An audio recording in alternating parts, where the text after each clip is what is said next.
participate, and we need to get down to the brass tacks of locking in these details. And that There has been progress made. CIA Director William Burns and Biden advisor Brett McGurk are leading the U.S. side of the negotiations, which began Thursday. Sticking points include Israel's insistence it keeps security forces in 2 strategic corridors in Gaza. I'm Jackie Quinn. 16 Republican-led states are suing to end a federal program that could potentially give a path to citizenship to nearly 500,000 immigrants without legal status who are married to U.S. citizens. More on the story from correspondent Bernie Bennett. The coalition filed suit Friday to halt the program launched by President Joe Biden in June, saying in court filings that the administration bypassed Congress to create a pathway to citizenship for, quote, blatant political purposes. The suit filed in federal court in Tyler, Texas says, quote, this action incentivizes illegal immigration and will irreparably harm the plaintiff states. Under the policy, which started taking applications Monday, many spouses without legal status can apply for something called parole in place, offering permission to stay in the U.S., apply for a green card, and eventually get on a path to citizenship. Texas Attorney General Ken Paxton said in a statement Friday that the plan violates the Constitution and actively worsens the illegal immigration disaster that is hurting Texas and our country. I'm Bernie Bennett. On Wall Street, the Dow up by 462 points, the Nasdaq rose 258, the S&P 500 advanced 64. More on these stories at townhall.com.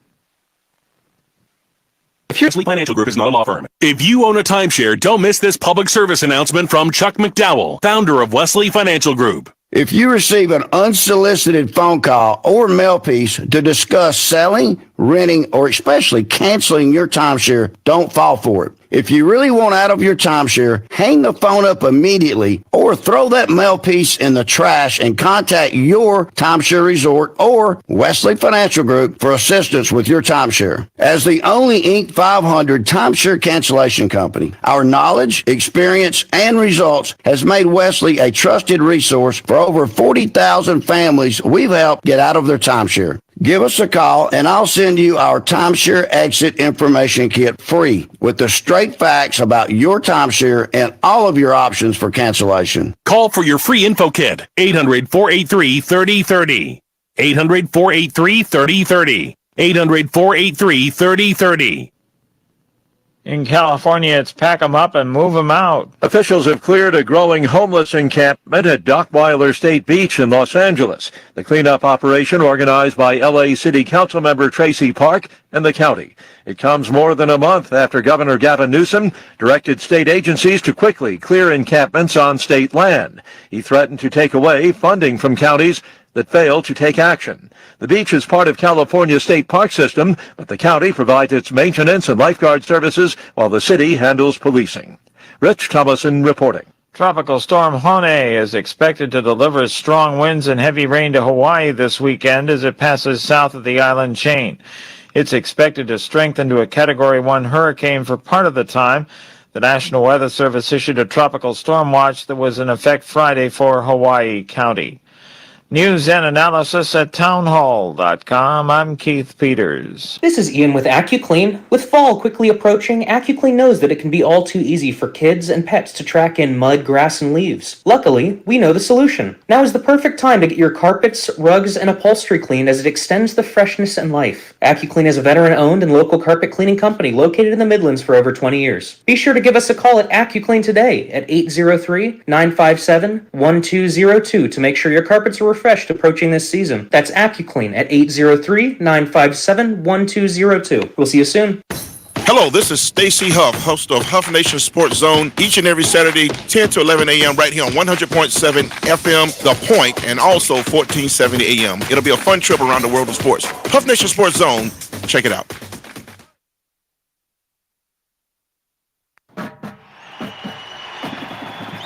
It's a Friday night of high school football across South Carolina, and this is the Founders Federal High School Scoreboard with Phil Kornblut and David Shelton.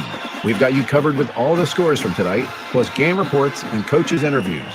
The High School Scoreboard is brought to you by Founders Federal Credit Union. Relax, you're with Founders. Let's go to the Scoreboard Studios in Columbia. Here's Phil Kornblut.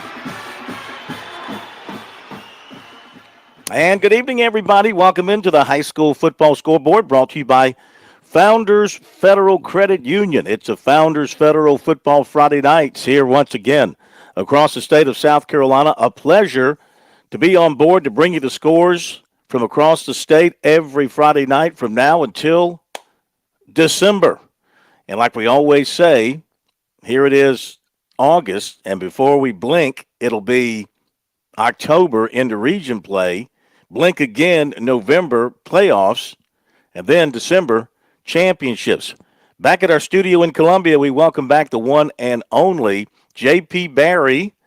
Good to have him back for another year as still in college, getting it done, rocking the senior year over at South Carolina.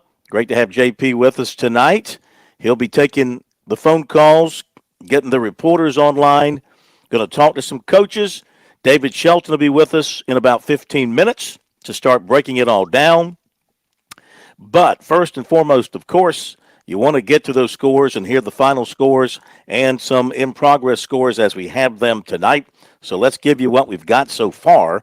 One of the big games tonight involved one of the teams in South Carolina crossing the border, going into Charlotte, playing in an event there against Huff of Cornelius, North Carolina. That was Northwestern. What a game this was. It went back and forth, and the Trojans come out with the win. They scored in the final couple of minutes. They win this one 45-44. So great victory to open up the season against a good team from North Carolina for Northwestern. Meantime, Wren blew out Palmetto tonight in the upstate by a score of 35-0. It's the Kings Academy over Conway Christian, 44-0 tonight. Jefferson Davis over Cross Schools out of Bluffton, 54-0. Final score there. The Lee Academy Cavaliers beat Christian Academy in Myrtle Beach, 42-6. Wilson Hall edged Orangeburg Prep 20-17. Northwood over Pinewood Prep 21-7. Dillon Christian, let's back that up. Northwood was leading Pinewood Prep at the half, 21-7. At the half, Dillon Christian over Florence Christian, 19-13. In the fourth quarter, it's the Carolina Bobcats of Lake City over Faith Christian of Somerville, 34-12.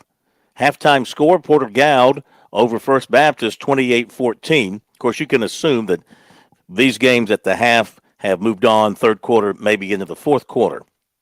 Final score, Latta over East Columbus out of North Carolina, 49-6. Final score there for the Vikings. In the fourth quarter, Hannah Pamplico has a 35-0 lead on Heathwood Hall. Hannah Pamplico 35, Heathwood Hall nothing. Hunter Connor Tyler shuts out Allendale Fairfax 38-0. In the fourth quarter, Waccamaw is big over Carvers Bay, 34-0. Newberry High School in the third quarter. This a bit of a surprise, I would say, at least the margin, 40-0 over Union County. Newberry big over the Yellow Jackets. How about this? And I'm surprised this score turned out to be what it was. I was listening to it on the radio here along the coast. And by the way, kudos to all the radio stations along the Grand Strand that do high school football. You want to hear high school football station to station. They've got it down here in the Grand Strand area. And listening to this game at halftime, it was 57-0. They, I don't know if they shortened the game, did a running clock, or just what. Loris defeats Green Sea Floyd's 64-0. But I believe the halftime score was like 57-0. So they eased it up in the second half. In the third quarter, the Dillon Wildcats lead Scotland County of North Carolina 30-14. Mullins shuts out Hemingway 48-0. At the half, we have a score here of East Clarendon 2 and Scotts Branch nothing. In the fourth quarter, Philip Simmons on top of Hanahan 28-19. Marlboro County all over Lake Marion tonight 51-6. Bamberg Earhart beats Edisto 41-10. Chesterfield knocks off Johnsonville 34-6. Cheraw and McBee. This was a good one. This was a tight one. The Braves beat the Panthers 14-8 this evening. How about Louisville and Pageland Central? The Lions with the 20-0 win in that one. Fourth quarter, Columbia Capitals 22, C.A. Johnson 12. In the fourth quarter, now, you looked at this game on paper and you thought it was going to be, it is Abbeville, so you never think it's going to be close with Abbeville, but you thought this might be close because Southside Christian's a state championship team. But Abbeville now in 1A. It's like, I hate to say it, everybody else in 1A is playing for second place, right? Abbeville 41, Southside Christian 7. Hammond is leading Christ Church 49-28. They're in the third quarter playing that game in Columbia. It's another state championship team dealing with a Skeeza team. Of course, Hammond is a cut above, 49-28. Fourth quarter, Belton Honeypath 45, Broome 13. Of course, Broome, going into the summer, Broome probably thought we're going to be pretty good this year. We got one of the best running backs in the country by recruiting analysts, but that running back left and moved to a charter school up there, Mountain View. So kind of leaves Broome a little thin, I would say, in the backfield. And they're losing. Of course, BHP is very good, 45-13, that score. Strom Thurmond defeats McCormick 47-6. In the fourth quarter, Saluda, those Tigers beating the Crescent Tigers 20-6. Williston Elko knocks off Pelion 27-6. Walhalla, third quarter, leading Landrum 20-7. Game we've been watching and thinking about because on the schedule it's always a dandy. And how about this? Woodruff right now is in Clinton and leading the Red Devils 27-14. I think that would be a little bit of a surprise if that holds up, maybe. Pendleton in the fourth quarter over Chesney, 40-21. Blacksburg in the fourth quarter over Ware Shoals, 30-28. Third quarter, Myrtle Beach and Lake City locked up in a good one. It's the Seahawks leading the Panthers 14-6. Irmo, big over Oceanside Collegiate, 35-7. Of course, Irmo's going to be a powerhouse this season with their quarterback, A.J. Brand, committed to Virginia Tech, and he's a stud. They're going to have a big-time offense, 35-7, and they have a standout wide receiver as well, Donovan Murph. So they're going to be loaded on offense. 35-7, fourth quarter over Oceanside. 57-0. Bluffton leads Well Branch in the fourth quarter. Okay, this for the Battle of Flowtown. West Florence, South Florence for the bragging rights there at Flowtown. And it's West Florence in the third quarter leading South Florence 8-7. Defensive Donnybrook there.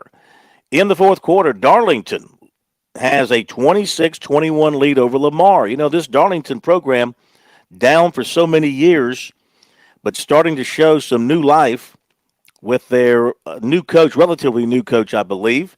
And they're up 5 on Lamar, 26-21. It's Manning leading Crestwood 7-0. That was the score going to the third quarter. Gray Collegiate and James Island. Knew this was going to be a good one. They're playing in Columbia, actually West Columbia. Fourth quarter, and Gray Collegiate leads it 17-14. May River beat Airport 34-13. Ainer, a winner over Aiken, 37-13. Of course, Aiken saw their coach retire as their head coach just a couple of weeks ago. Then he turns around and I believe he's being an assistant coach at Barnwell, if I'm not mistaken, from what I've heard. Lancaster defeats Chester 23-20. It was Keenan with a 40-30 lead on Dreer, 40-30 in the third quarter, that game in Columbia.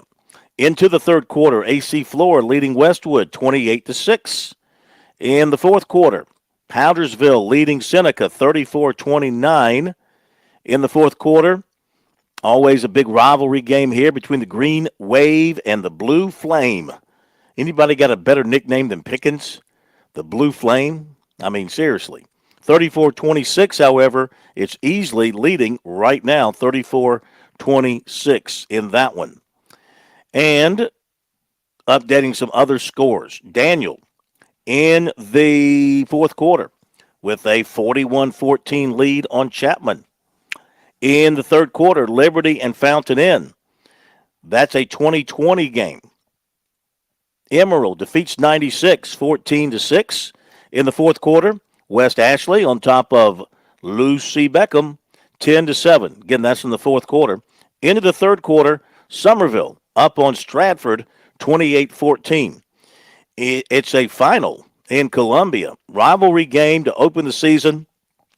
Richland Northeast with Will Wilson, the quarterback, headed to NC State. You know they're going to have a big-time offense, and they beat their, cross-neighborhood rival Spring Valley, 45-13. Walt Wilson, of course, he has a son who's the quarterback, who's a big-timer, but Walt Wilson is one of the outstanding coaches in the state, and getting it done at Richland Northeast, because not too many years ago they couldn't handle Spring Valley, couldn't handle anybody. And they beat Spring Valley tonight 45-13. Third quarter. Ooh, wow. This will open up some eyes if it holds. In the third quarter, all right, JP, sit down. Spartanburg leading South Point 23-19. That would be some win for the Vikings if they can hang on. How about this? In the debut of Matt Smith as the voice of the Socastee Braves, the Braves and Wando are 14-14 in the fourth quarter. Heard a little bit of Smitty. Sounded great on the radio tonight. He's just a natural. In the third quarter, River Bluff is leading Rock Hill 38-27. Ridgeview beats Fairfield Central 42-18. We told you about Northwestern over Huff of Cornelius, North Carolina, 45-44. In the third quarter, Lexington shutting out Gilbert 17-0. Fort Mill, a big winner over Ballantine Ridge out of Charlotte, 56-0. Another final, Goose Creek beats North Myrtle Beach. The Chiefs go down 41-14. Also tonight, Fort Dorchester defeats Beaufort 28-21. Another good one in the upstate. Dorman holding on right now to a 34-28 lead on Greenville. Wilson has beaten Conway tonight, 18-12. That's a final. In the fourth quarter, Clover on top of Chambers High School out of Charlotte. That score is 28-0 in the fourth quarter. The Chapin Eagles are leading Catawba Ridge 40-23. That's in the third quarter. Carolina Forest beats West Brunswick of Charlotte, North Carolina, 48-13. It's Boiling Springs all over Greer tonight, 43-0. 43-0. Boiling Springs over Greer. Blythewood with a 37-6 win over Nation Ford tonight. Berkeley leading Ashley Ridge 41-26. That game is in the fourth quarter. And another one we're keeping a close watch on in the upstate. They're in the fourth quarter. T.L. Hanna is leading Burns 19-8. Got to believe if T.L. Hanna's got the football, they're going to be running it. And they are up on Burns 19-8. Riverside with a 33-14 lead on Malden. That's in the fourth quarter. J.O. Mann big over Midland Valley 56-0. Hillcrest with a 16-0 win tonight over Lawrence, spoiling the debut of the new coach over there at Lawrence, who came from Greenville High School. But he's an excellent coach, and he'll get it going there sooner than later. But not tonight, as Hillcrest wins it 16-0. In fact, Hillcrest was one of his former schools. North Augusta with a lead at Thompson, Georgia in the fourth quarter, 25-12. Hilton Head Prep over Stall, 65-0. Lakeview shut out Marion, 42-0. Barnwell beat Blackville Hilda, 24-7. So, there you go with the scores we have in at this point. We're going to hit our first break of the night and catch up with David Shelton, start getting his thoughts and analysis on some of these games. And then we will come back and update some of these games as well for you as the scores get updated. Some of these fourth quarter scores will turn in the finals, et cetera, et cetera. So you stay with us right there on the high school football scoreboard, brought to you by Founders Federal Credit Union as we kick off yet another season here in South Carolina. We're back in just a moment.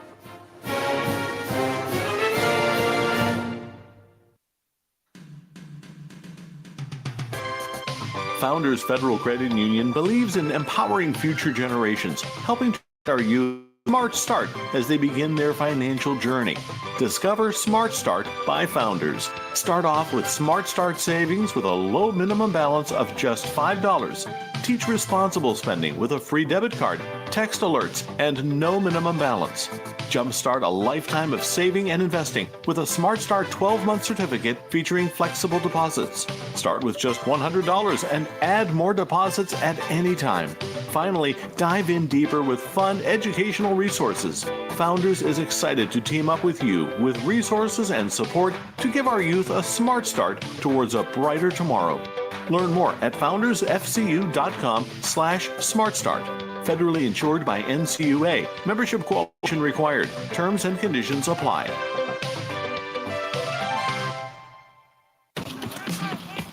Football season is upon us, and that means Columbia is welcoming fans from around the corner and across the country. No matter where you're from, Gamecocks love coming together for game day energy that can only be found in South Carolina's capital city. Book hotel rooms, find pre- and post-game activities, and plan your tailgate spread with local favorites from pimento cheese to barbecue at experiencecolumbiasc.com. We'll see you soon, and go Gamecocks!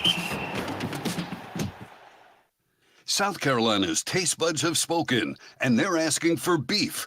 There are more than 7,800 farms raising cattle from pasture to plate in the Palmetto. So whether it's steaks on the grill before the big game, sirloin medallions plated for date night, or burgers with a family, make sure beef is a part of your playbook this football season. Smoked, grilled, and slow roasted. Find the best way to enjoy your beef at sccattle.org. Beef. It's what's for dinner in South Carolina. Funded by the South Carolina Beef Council, part of the Beef Checkoff program.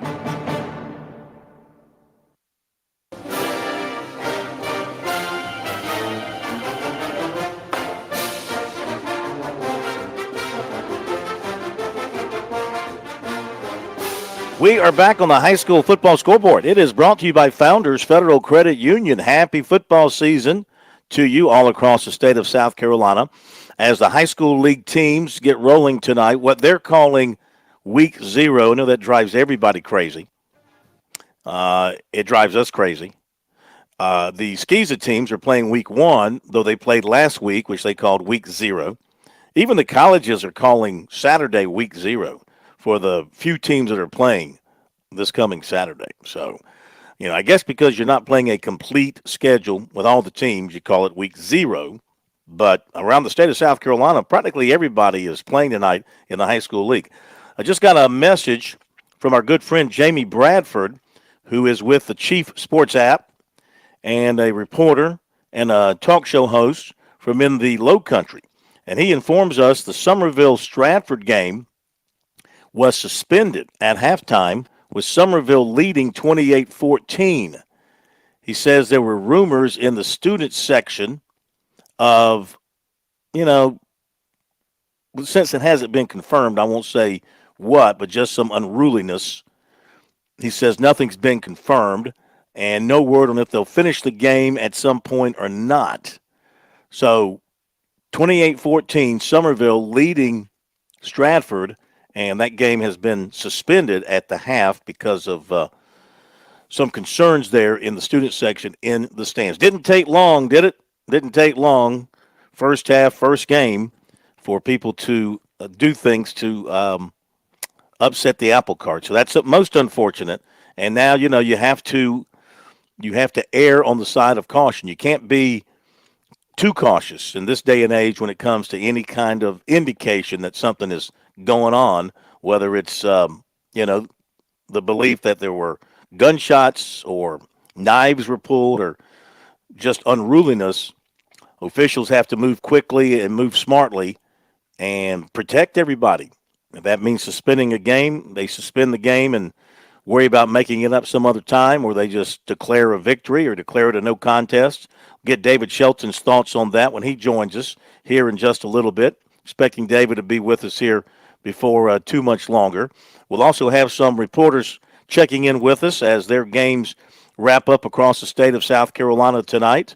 And we'll try and hit up a winning coach or two or three as we move on through the night as well.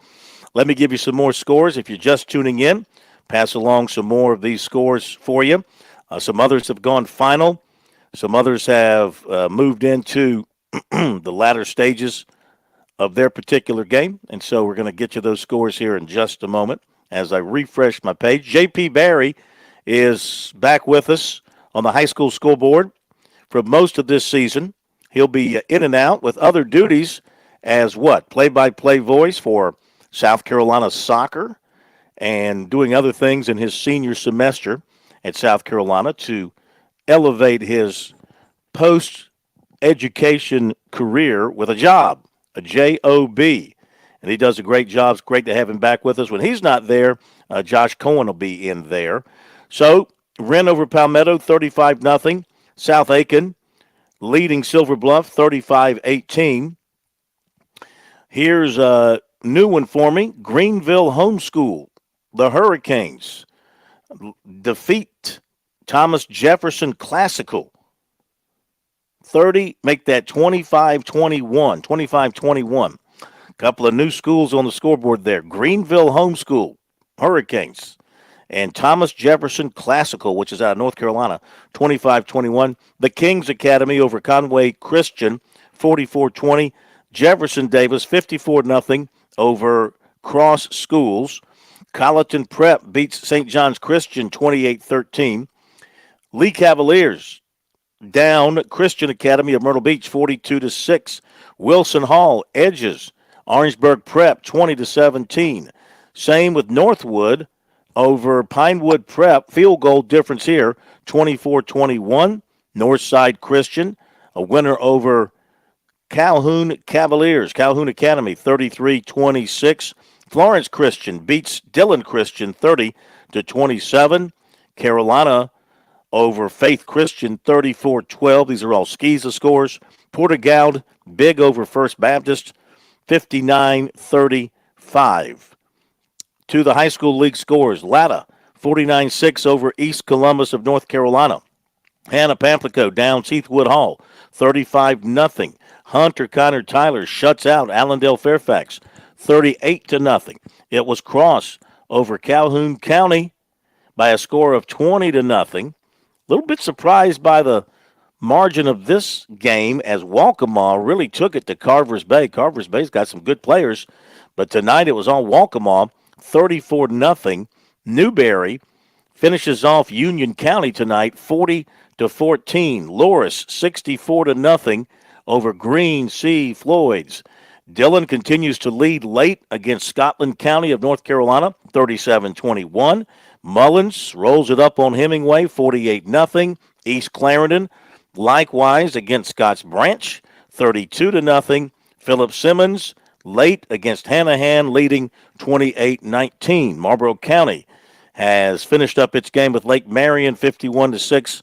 The Bulldogs win that one. And Bamberg Earhart over Edisto, 41-10. In the fourth quarter, it's North Central over Great Falls, 49-6.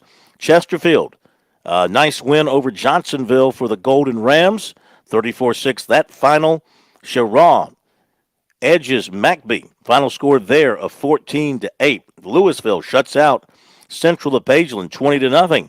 Columbia High defeats C.A. Johnson, 22-12.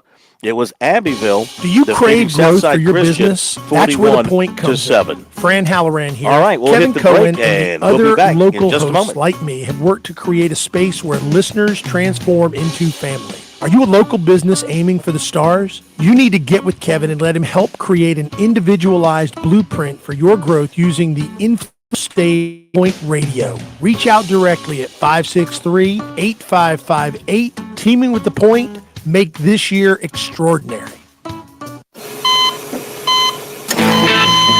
As As an organ donor, your story doesn't have to end.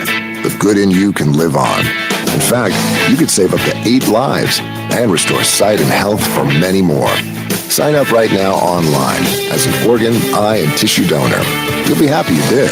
Just maybe someone else will be happy too. Go to organdonor.gov. It saves lives. U.S. Department of Health and Human Services, Health Resources and Services Administration. With SRN News, I'm Tasha Stevens. Former Trump is on the campaign trail in Arizona, joined by Robert F. Kennedy Jr.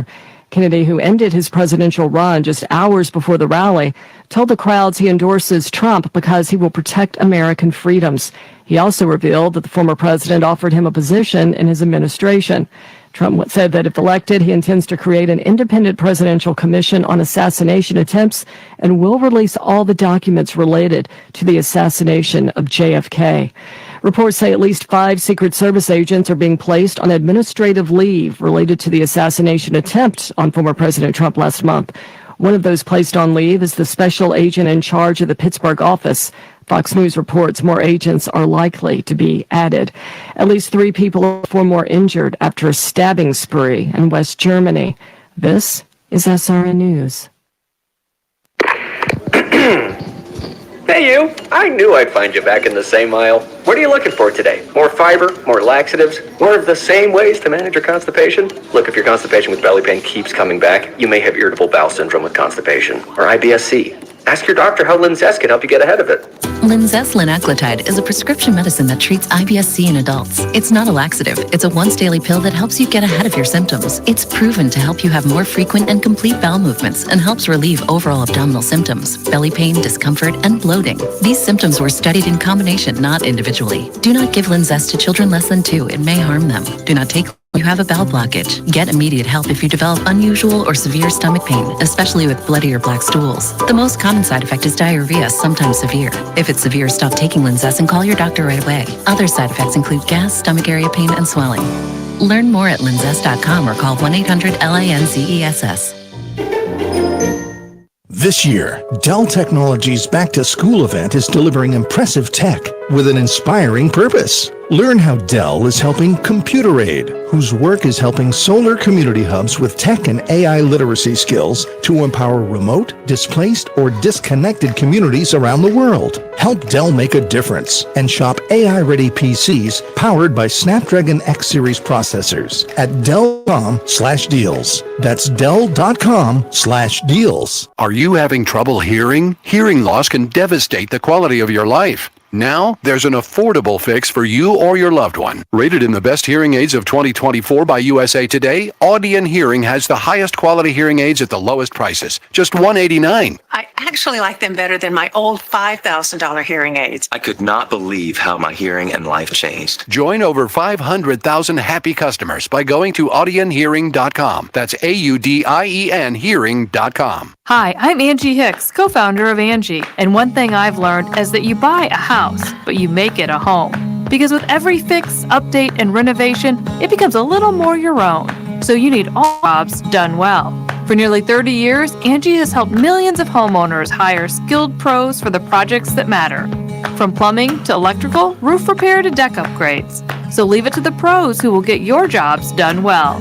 Hire high-quality certified pros at Angie.com.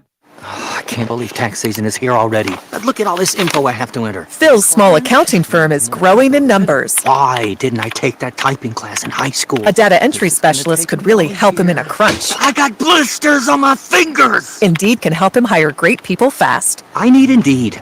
Indeed you do. You can schedule and conduct virtual interviews all from your employer dashboard. Visit Indeed.com/credit and get $75 towards your first sponsored job. Terms and conditions apply.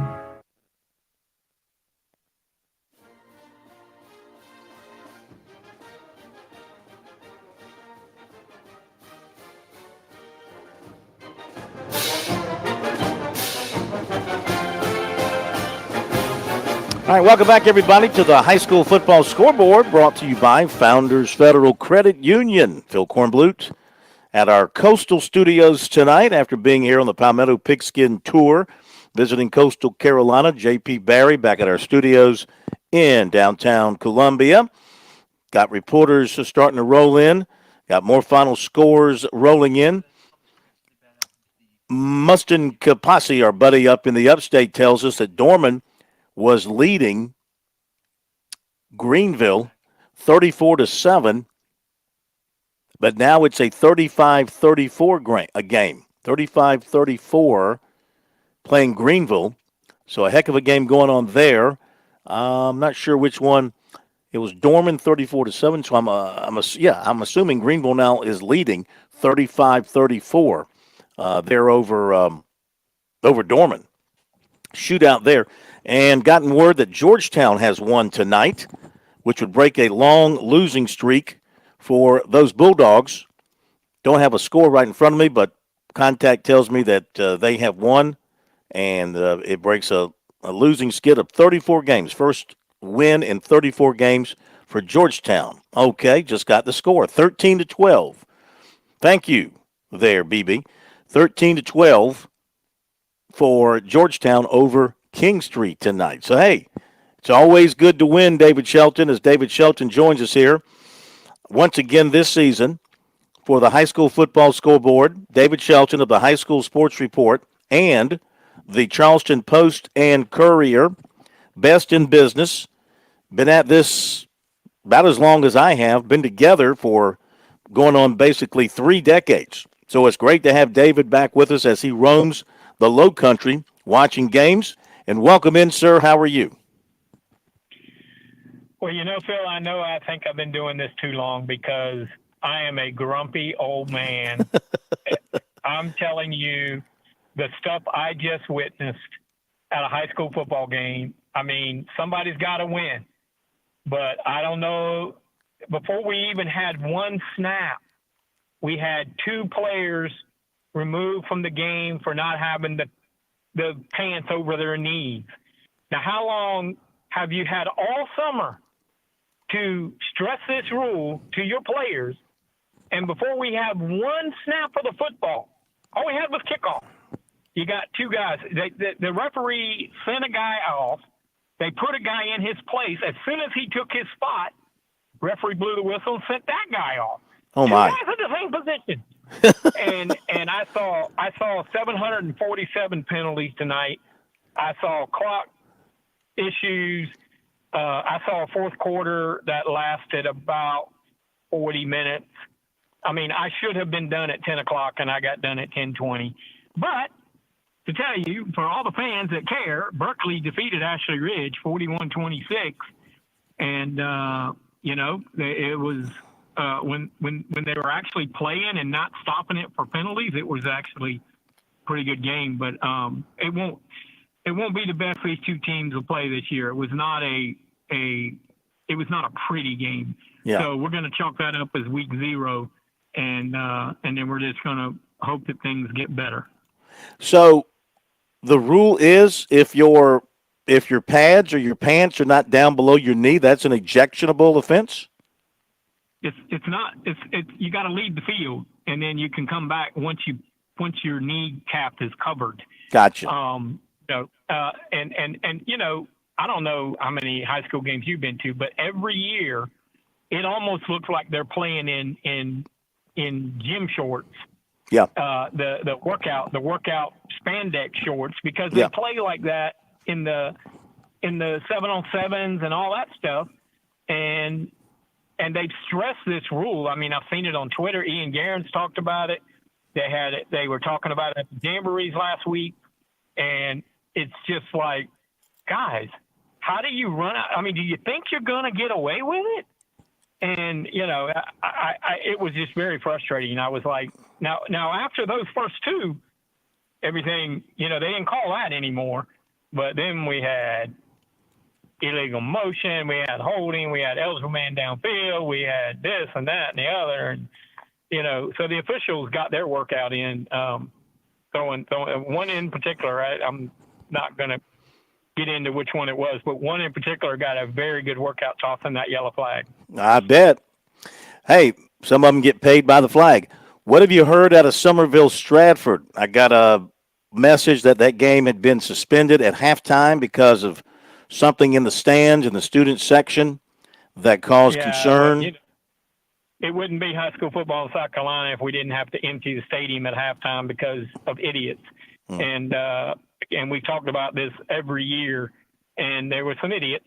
And apparently, I don't have it confirmed, but someone I talked to said that there was a fight of some sort or a lot of words exchanged. It got a little. I don't know if actual punches were thrown. Somebody hollered gun. Nobody ever saw a gun. Nobody fired a gun. There was a report out that there were shots fired, but I don't think that was the case. So they cleared the stadium, and I was wondering. I was like, you could finish the game without fans, but they didn't. They called the game. It's a Somerville win, from what I understand, and fans, went home and they got to see a half, and. I'm not positive on the official win thing, but that's the word that's going around. So I guess because they played a half, you can call it that. So that's what it is. And it seemed like it was a pretty competitive, entertaining game. It was 28-14 Somerville at the half, and so it's just a shame that we have these situations every year, and it's usually early in the year. Everybody's excited and fired up, and it's week 0, and we've got all this pent-up frustration, so let's go to a football game and start a fight. And we usually don't see this in October and November, but we saw it tonight. And fortunately, the good thing is if there was no gun and nobody was hurt, and it's just, we talk about it every year, Phil. I mean, every year we've had this discussion. Well, this year no different than any other, of course, as you pointed out. And let's hope we get it out of our system this week, and it's smooth sailing from here. And we have no weather interference, and we have no Friday nights washed out and things like that. But we're going to have to deal with that at some point later on in the season. All right, David, stand by. Let's go to the reporters out in the fields tonight, doing a great job.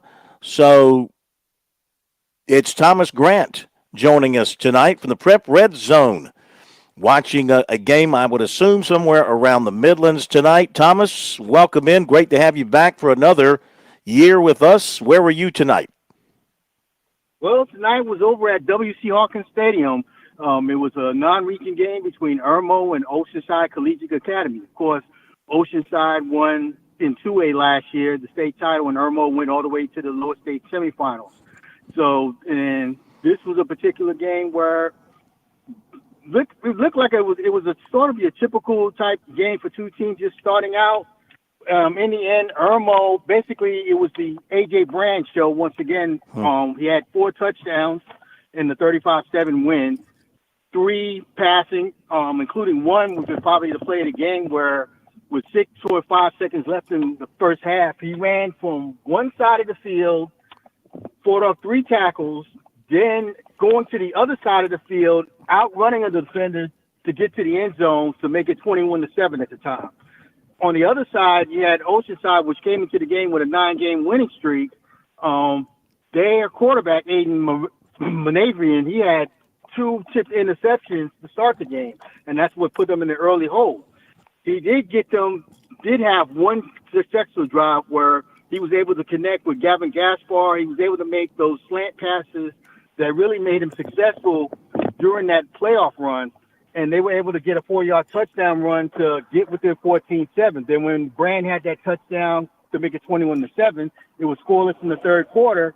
And then in the fourth quarter, for the most part, it was a case of just Irmo's defense, particularly the defensive line, where they really have some fierce guys playing up front, and particularly Jaden Bryant. He's a guy that you have to have at least 2 or 3 guys to really guard to defend. They were able to slow down and just really stall any momentum that Oceanside Collegiate would have. In fact, Oceanside had a 1st and goal at the 11, and they weren't able to even get a yard after that. And that was really the only other chance they had to win the game. This was also an opportunity for Irmo to break in a couple of their new running backs, particularly at starting with Antoine Jones. He had a 3-yard touchdown with 23 seconds left to end the game. They also got another receiving touchdown from Kyle Mitchell. So I mean, it wasn't really the sharpest type game for on Irmo for the most part, but it was effective enough where they were able to get a win like this. And you look at these two teams. Both of these teams sort of have almost like a murderer's row for non-region games schedule-wise. In the case of Irmo, next week they host Burns, and then the week after that, from there they have Carolina Forest, and then they have to have Myrtle Beach as well. On the flip side, you have where Oceanside now next has to play Calvary Day out of Georgia, who went to the state finals. You also have, actually went to the state semifinals. The next week they have Savannah Christian, who went to the state final. Then the week after they have Ashley Ridge. Then they have to come back to Irmo, but this time they got to go to the other side of Irmo to take on Dutch Fork. Wow. So, yeah, so needless to say, but I mean, afterwards the coach said, I mean, there's a chance they could start 0-5, but heck, we did have a team last year that won a state title losing 5 games, so who said why not them? Well, I tell you what, we know that Irmo's going to be very potent on offense, and Oceanside Collegiate's going to be a factor. They're playing up, of course, like these charter schools with the 3-for-1 rule in place now for enrollment. So it's going to be a test for these teams every night out. Thomas, thank you very much, man. We appreciate you. Talk to you next week. No problem. Okay.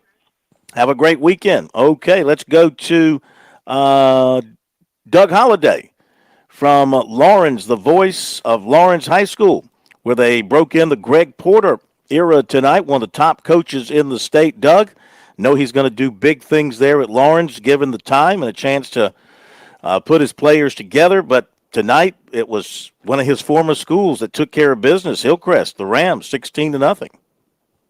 Yeah, absolutely, Phil. It was an ugly game, but if your last game in the playoffs last year, you got beat 58-0.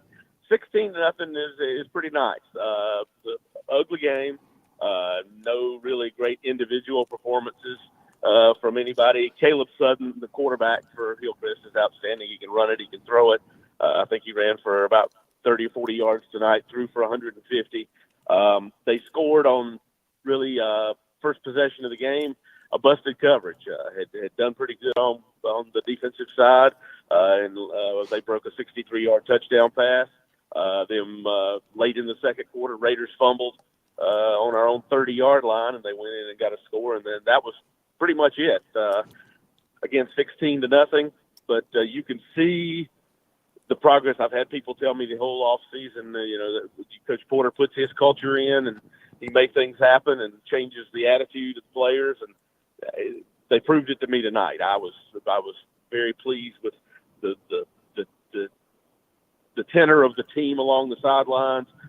They're intense. They look like they're out there having fun, and I think, like you said, it's going to be great things. The hats off to the administration in Lawrence, because the last big hire you can remember for Lawrence, 37 years ago, they went up to Northwestern and hired Bobby Ivy away from Northwestern. And the thought of Lawrence getting another, big name statewide coach, kind of hard to think of. But they went out, contacted Coach Porter, got him to Lawrence, and it's a big move. And the whole community is behind it. People are excited. Again, a little patience, and the Raiders will be back. Now, next week we go next door to take on Clinton. They were in a big battle with Woodruff last I heard. And then the next week we have to go to Honey Path and take on the Bears from BHP. So tough schedule to start out with, but I can see better things for this team before we get to the end of the season. I agree with you, Doug. Give him a little bit of time. He'll be fine. And this guy has won everywhere he's been. So Lawrence has a great tradition. Got to get the athletes, got to get them in the system, got to have them buy into the culture. He'll get that done. We thank you. We'll talk to you next week. All right. Thanks, Phil. Thank you very much. David, what do you think about, I know a 16-0 loss is nothing to write home about, but maybe just being a little more competitive in game one under Greg Porter is an indication of what Lawrence is going to be all about here moving forward. Yeah, I mean, I think he's going to win there. I don't know, how big, but you're good. Continue. Hello? Yep, go ahead, though you're dropping in and out on us a little bit. Yeah, I'm going through, I think, a dead zone on Highway 52. But yeah, Greg's going to win. He's won everywhere he's been, like you said, and, it's just going to take a little bit of time to get the personnel in, to run the offense. They're going to be good on defense. Hillcrest is a pretty darn good offensive team, and holding them 16 is pretty good. But, I've talked with Greg Porter over the years, and he won't be satisfied to be competitive, in the opener. And, he's going to have playing Belton Honey Path and playing Clinton. I mean, those are games that they won't be favored to win. So, they could be 0-3. And just to go back to what Thomas Grant was saying about Oceanside, they could be 0-5. And then when they get to play 3A schools in their league, they'll probably win every game. And but they're not. They returned a lot of people at Oceanside, but I talked to Chad Wilkes earlier this week. I saw them in a jamboree last week. Offensively, they're not executing. They're not getting it done right now. The quarterback is much ballyhooed and is going to be a great player, but their offense did not look good last week in the jamboree. They didn't score. They moved the ball but didn't score. And then tonight, taking on Irmo, I saw Irmo play Somerville in that jamboree, and I knew going in that Oceanside was going to have a problem with Irmo. They're really good on both sides of the ball. All right, David, hang on. We're going to go to the break. We'll come back with more in just a moment. As we roll to the break, I'll tell you, we'll get David's thoughts on this on the other side. Woodruff beats Clinton tonight in Clinton, 40-36. Man, that's one of the biggest wins for Woodruff in a little while. Pendleton knocks off Chesney, 47-21. Myrtle Beach has finished its win over Lake City, 21-6. And Bluffton shuts out Well Branch, 57-0. Back in a moment. Don't go away.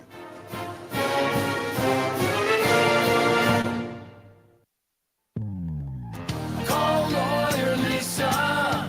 Experience the difference with Lawyer Lisa. Hi, I'm Lisa Hosteller Brown. Did you know it's possible to avoid probate court after you die, regardless of what you own? Why put your loved ones through a long, stressful public process when there are better options for your family? Visit lawyerlisa.com to see how we can help. Call Lawyer Lisa. Experience the difference with Lawyer Lisa. 7511 St. Andrews Road, Irmo, South Carolina. Set your youth up for a lifetime of financial success with Smart Start from Founders Federal Credit Union. Smart Start products and educational resources help teach kids and teens the basics of saving, budgeting, and smart spending. Help them learn smart money skills to jumpstart their financial journey with Smart Start savings, debit, certificates, and educational resources at foundersfcu.com/smartstart. Federally insured by NCUA. Membership qualification required. Terms and conditions apply. Touchstone Energy cooperative members save more on electricity, and members save more on insurance, groceries, healthcare, restaurants, travel, concerts, and sporting events through co-op connections. Touchstone Energy is an alliance of the member-owned electric cooperatives, and as a member, the power is yours. Experience the power of co-op membership with Touchstone Energy and find out how much you can save on electricity and a whole lot more at touchstoneenergy.com.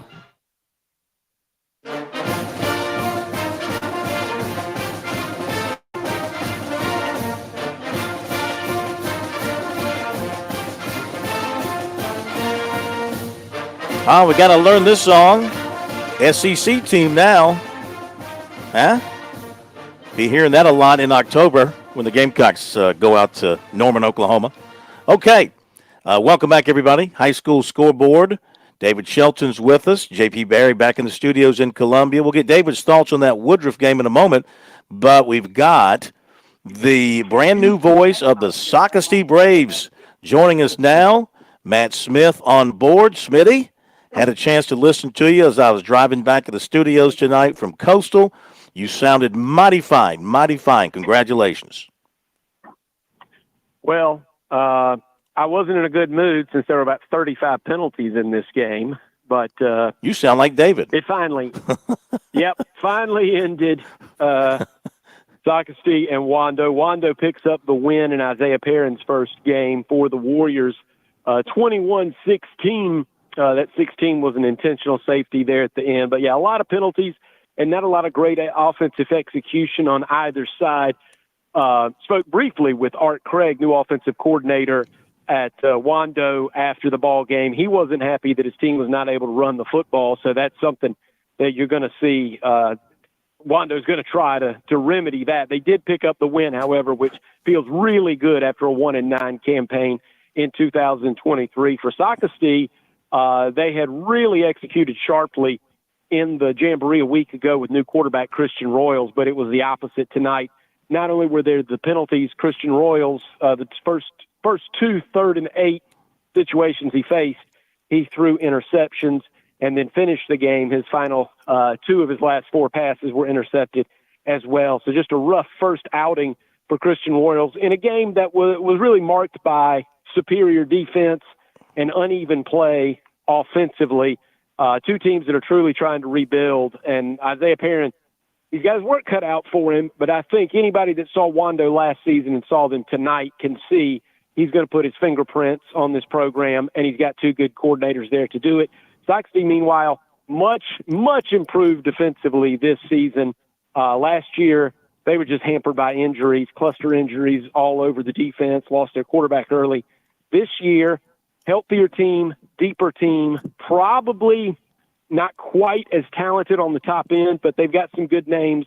If you follow them all season, you'll know Josh Brown's name, and you'll certainly know Jonathan Goswick's name as well, who's a safety, punt returner. And so there's some good things that both teams can take away from tonight. But Wando just a little better, sloppy than Socastee was, so they win at 21-16. Okay, Smitty, a great start for you and Coach Duggins. Coach Stephen Duggan. And I got to see a lot of old coaches. There must have been 800 years of coaching experience in this stadium tonight. Between all, Coach Ellings, defensive coordinator for Ben Hampton at Socastee. He's a former head coach here. I saw Coach Doherty, an old baseball and football coach from this area, who coached all over the state, including baseball at USCS. So a lot of coaching experience in this stadium tonight. So there's a lot of good influence on both of these programs, both of these teams. They're in rebuilding mode. But I think if you watch Wando and Socastee throughout the season, I think they're going to be better than they were a season ago. Very good. Thank you, Smitty. Talk to you next week. Thanks, guys. Thank you. David Shelton back with us.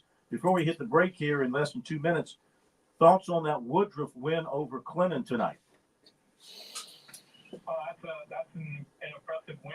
Clinton moved down to 2A and is going to be a state battle contender, and Woodruff got a new coach, and you remember last year, Garrett Mitchell would call in the Woodruff reports, and he kept talking about all their underclassmen that were really talented, and he kept saying, when these boys grow up, they're going to score a lot of points, and I'm assuming that those boys grew up. I hope that Garrett was at the game. I hope he'll call in a report, but he basically said that last year. He said they're losing games, but you can see the talent, and they just got to grow up. And that's a big win, to beat Clinton. I mean, anytime Woodruff beats Clinton, it's a huge win. That rivalry goes back a long way. Yeah. Okay. Seneca has beaten Powdersville tonight, 35-34. Great finish in that one.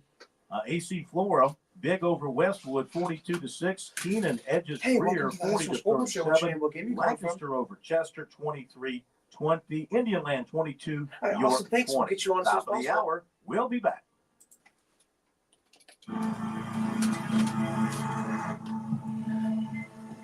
All right. Hey, my Good job. So, iPad is charging. According to my mom, who's watching the stream, still sounds fine with the microphone currently unplugged.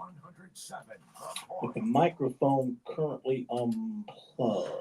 Because it takes up the charger port. So it was. I didn't want to lose the stream. I felt like that was pretty important. So how are you getting the audio into it? I'm not sure, truthfully, from one man to another, but apparently. Is it picking it up through the condenser mic, which means it's picking up everything in that studio? Is it the condenser mic? Potentially? I mean, if there's nothing plugged into it, the only way there's audio going through it would be through the condenser mic. So you gotta be careful what you say because it's picking up everything in that studio. Well, yeah. Not that you said anything bad. No, my mom did just text me that she could hear me, but I guess that's what we'll deal with until it gets charged back up. Okay. We got a call. I'm going to grab his name. Okay, put on sheet. Yep. What's that? Update these scores. Okay, cool. We did lose David. I'll call him back. Yeah. Relating to the assassination of JFK. Reports say at least 5 Secret Service agents are being placed on administrative leave related to the assassination attempt on the former president last month. One of those placed on leave is the special agent in charge of the Pittsburgh office. Fox News reports more agents are likely to be included. At least 3 people are dead, 4 more injured after a stabbing spree in West Germany. Police say the attack happened Friday at a celebration for the 650th anniversary of the town of Solingen. The attacker used a knife, stabbed multiple people before Appreciate escaping. it. I was literally typing It's your expected number to in be a there. busy Labor Day travel weekend this year. AAA reports domestic travel during the last holiday weekend of the summer could jump as much as 9% compared to last year. The organization says some families may choose to travel to closer destinations due to time constraints. More on these stories at Town Hall. It's Hugh Gray. What school? High blood pressure, And what game?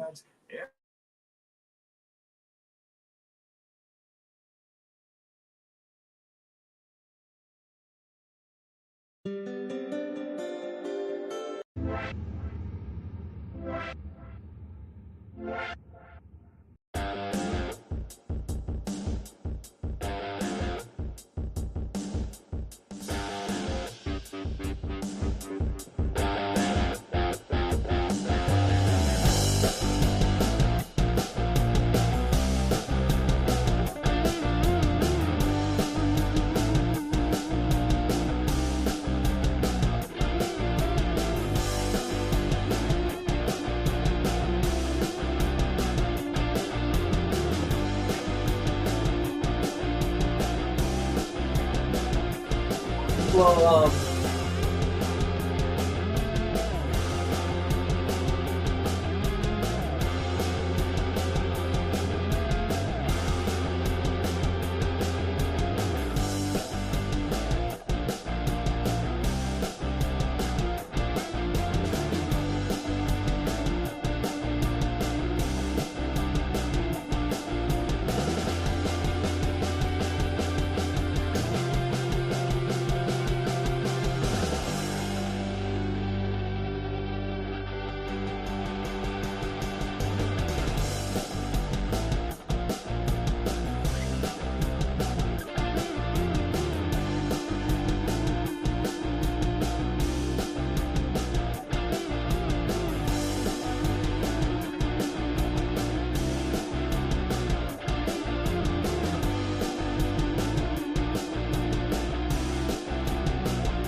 hey, Monty, just trying to clear.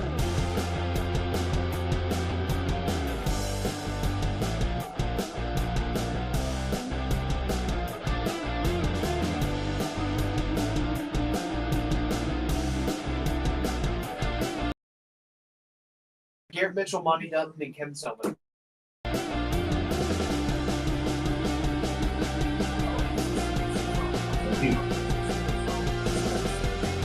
Yes.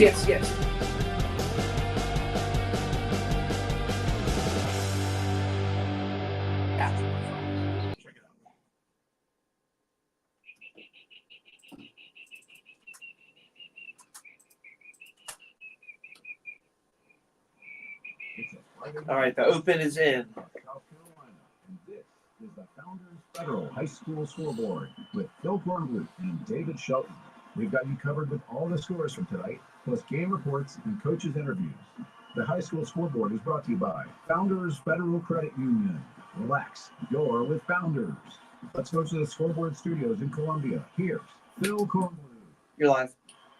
All right, welcome back, everybody. High school scoreboard brought to you by Founders Federal Credit Union here on the Sports Talk Media Network. Great to have you with us. David Shelton is with us. Got a bunch of folks ready to give reports, but want to give you a run through the scores very quickly for those of you just joining us. One that I'll mention that's in overtime, Easley and Pickens. They are 41-41 playing in the first overtime up in the upstate. Let's give you a bunch of finals.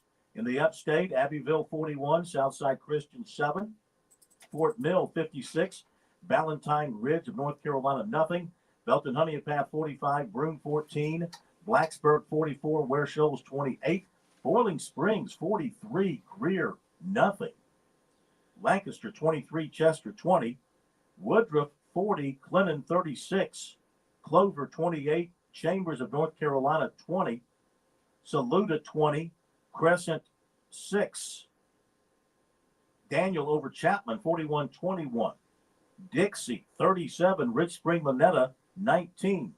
Still waiting on a final in that Dorman Greenville game. It was a 1-point game. Greenville leading late 35-34. Northwestern 45, Huff of North Carolina 44.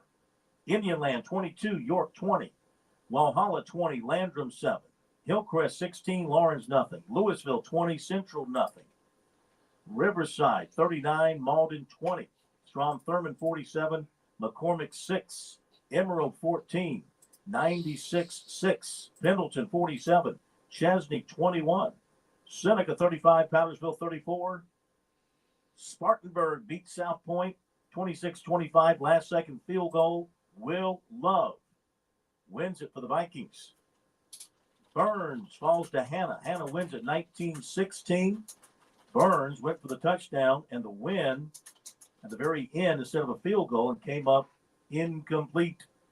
Travelers Rest 14, Wade Hampton 7, and Rim 35, and Palmetto nothing. For the Midlands, you got Ainer 37, Aiken 13, Bamberg Earhart 41, Edisto 10, Barnwell 24, Blackville Hilda 7, Blythewood 44, Nation Ford 6.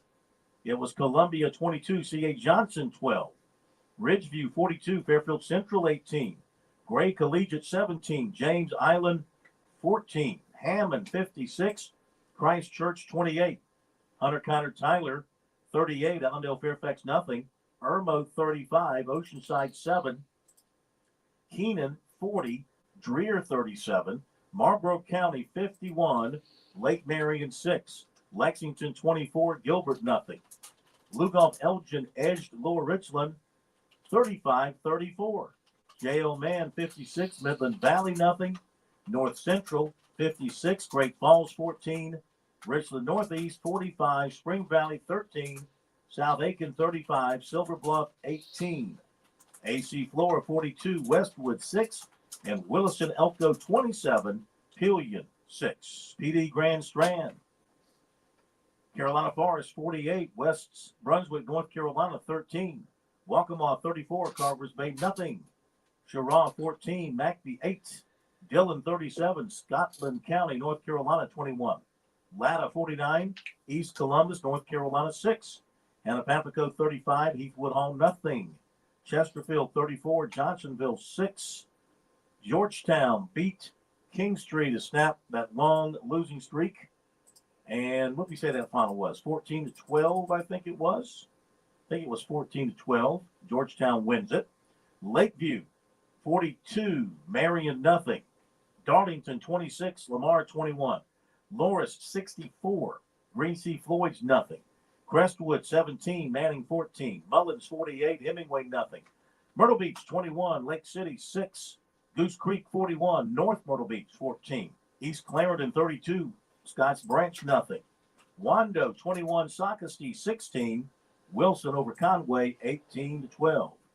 In the Low Country, it's Fort Dorchester over Beaufort 28-21. Hampton County beat Colleton County 41-20. Phillips Simmons 28, Hanahan 26.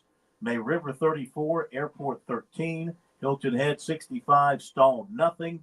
Somerville at the half, and a game suspended because of misbehavior in the stands. Somerville leading Stratford 28-14. We believe that'll go down as a win for Somerville. And David Shelton, what was the score of the game you were attending tonight in the Low Country?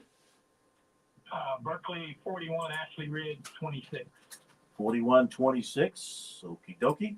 And around Skeeza tonight, Hilton Head Prep over Buford Academy 65-0. Lee Academy 42, Christian Academy 6. Colleton Prep 28, St. John's Christian 13. Jefferson Davis 54, Cross Schools nothing. Portugal 59, First Baptist 35. Florence Christian 30, Dillon Christian 27. The Kings Academy 44, Conway Christian 20. PD Academy 40, Trinity Collegiate 20. Northwood Prep 24, Pinewood Prep 21. Wilson Hall over Orangeburg Prep 20-17. And now it's a final. Thank you, Todd Helms. Dorman comes back and defeats Greenville, David. What a game. What a shootout. Dorman wins it, had a big lead, lost it, and they win it 42-35. Your thoughts? Yeah, it is a big win. And I said on Sports Talk, I thought both these teams needed to win badly because they're both, we're going to wait and see. Right now, I would say they're marginal teams. So this is a good win. You don't like blowing a huge lead like that, but you do show some character and you come back and close it out. So a nice win for the Cavaliers. Here is a bit of detail. Dorman scored a touchdown to take the lead with under a minute to go, and then intercepted Greenville, which had moved the ball inside the Dorman 25 to seal the win. So big defensive play there at the end made the difference. Okay. Thanks to everybody hanging on. Let's go to reports. We'll take a bunch of reports. We'll get more finals in for you as well. Hugh Gray, Newberry High School, the Newberry Bulldogs tonight. And Hugh, welcome in.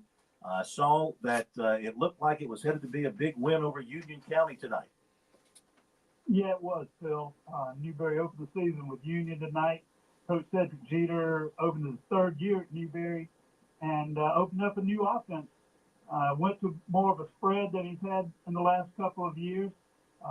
Wanting to throw the ball around a lot. Unfortunately, the first play from scrimmage was intercepted by Union. But the Bulldogs defense kept Union out of the end zone, and the Dogs went on a 40-0 tear.